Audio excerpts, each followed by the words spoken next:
ई आकाशवाणी गोरखपुर। अब रहुआ सभे वेद प्रकाश पाठक से भोजपुरी में समाचार सुने। प्रदेश विधानमंडल का संक्षिप्त मानसून सत्र काल ही राजधानी लखनऊ में शुरू भइल।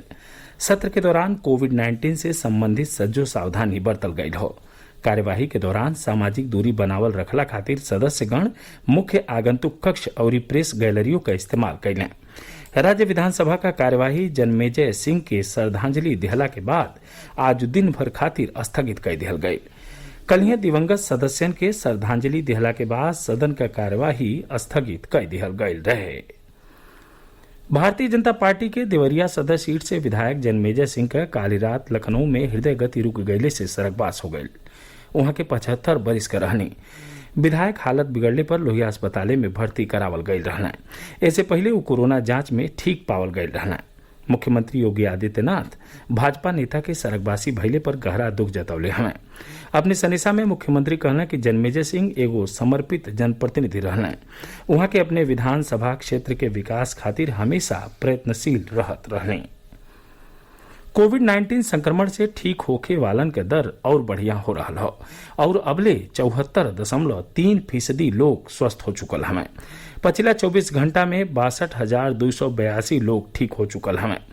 देश में कोरोना संक्रमण से ठीक होखे वालन के कुल संख्या 21,58,946 हो गई हो। मृत्यु दर में तेजी से कमी आ रहा हो और अब ई दर 1.89% पर आ गई हो। कर्मचारी राज्य बीमा निगम ESIC कोविड महामारी के ध्यान में रखत कामगारन के एह साल 24 मार्च और 31 दिसंबर के बीच बेरोजगारी लाभ के तौर पर 3 महीना के औसत वेतन के 50% के बराबर के रकम का भुगतान कैले के नियमन में ढील दे रहे हो। नई दिल्ली में केंद्रीय श्रम और रोजगार मंत्री संतोष कुमार गंगवार के अध्यक्षता में भइल ESIC के बैठकी में एह पर फैसला लिहल गई। ESIC अटल बीमित व्यक्ति कल्याण योजना पर अमल कर रहा हो, जेकरे तहत कर्मचारी राज्य बीमा योजना में आवे वाले कामगारन के बेरोजगारी लाभ दिहल जाला।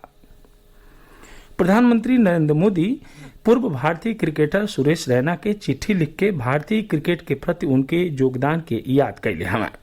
सुरेश रैना 15 अगस्त के अंतर्राष्ट्रीय क्रिकेट से संन्यास लेहले का घोषणा कैले रहना। पत्र में प्रधानमंत्री कहले हमें कि कई पीढ़ी रैना के खाली एगो बेहतरीन बल्लेबाज के तौर पर नहीं बल्कि एगो उपयोगी गेंदबाज के तौर पर याद रखी। अपने चिट्ठी में प्रधानमंत्री यह कहना कि देश 2011 विश्व कप के दौरान रैना के प्रेरक भूमिका के कब्बो नहीं भुला सकेला। श्री मोदी कहना कि वहां के ऑस्ट्रेलिया के खिलाफ क्वार्टर फाइनल के दौरान अहमदाबाद के मोटेरा स्टेडियम में रैना के खेलत खुदे देखले रहनी। वहां के कहने की हमनी के टीम के जीत में उनकरे शानदार पारी के ढेर भूमिका रहे। श्री मोदी यह कहना कि रैना के संघर्ष के भावना कई नौजवानन की प्रेरित करी। प्रधानमंत्री नरेंद्र मोदी 30 अगस्त के आकाशवाणी पर मन की बात कार्यक्रम में देश विदेश के लोगन के साथे अपन विचार साझा करी हैं। मासिक रेडियो कार्यक्रम की 68वीं कड़ी हुई। श्री मोदी लोगन के आवे वाला मन की बात कार्यक्रम में अपन विचार साझा करे के आमंत्रित कैले हमें। लोग 1800-117800 पर अपन सनेसा रिकॉर्ड करा सकें आ नमो ऐप ओपन फोरम चाहे MyGov पर भी अपन विचार रख सकें। एक सतही लोग 1922 पर मिस कॉल दे सकें और SMS पर मिले वाले लिंक के जरिए सोझे अपन सुझाव दे सकें।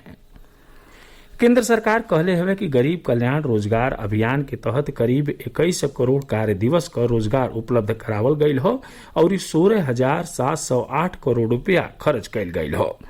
ये अभियान ग्रामीण इलाका में कोविड-19 के प्रकोप से प्रभावित लोगिन और प्रवासी मजदूरन के आजीविका के अवसर देवे बदे शुरू कैल गईल हो।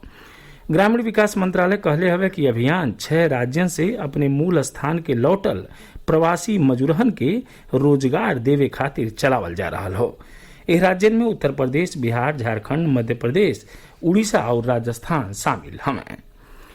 आपद ऋण गारंटी योजना के तहत सार्वजनिक और निजी इलाका के बैंक 1,50 करोड़ रुपया से अधिक का धनराशि का ऋण मंजूर कैले हमें। वित्त मंत्रालय कहले हो कि 1 लाख करोड़ रुपया से ज्यादा ऋण दिहल जा चुकल हो। कोविड-19 महामारी और लॉकडाउन से भइल विपरीत कठिनाई के कम करे खातिर सरकार के आत्मनिर्भर भारत पैकेज के तहत अलग अलग क्षेत्रन खासतौर से सूक्ष्म लघु और मध्यम उद्यम के ऋण दिहल गयल हौ। आज हरतालिका तीज हो। आज के दिन मेहरारून क निर्जला उपवास व्रत हो। मेहरारू घरे ही में भगवान शिव और माँ पार्वती का पूजा अर्चना कई के अपन मंगल कामना कई रहल हैं। बिहने सूर्योदय के बादे उद्यापन हुई। एक साथ ही भोजपुरी समाचारन के बुलेटिन पूरा भई। नमस्कार।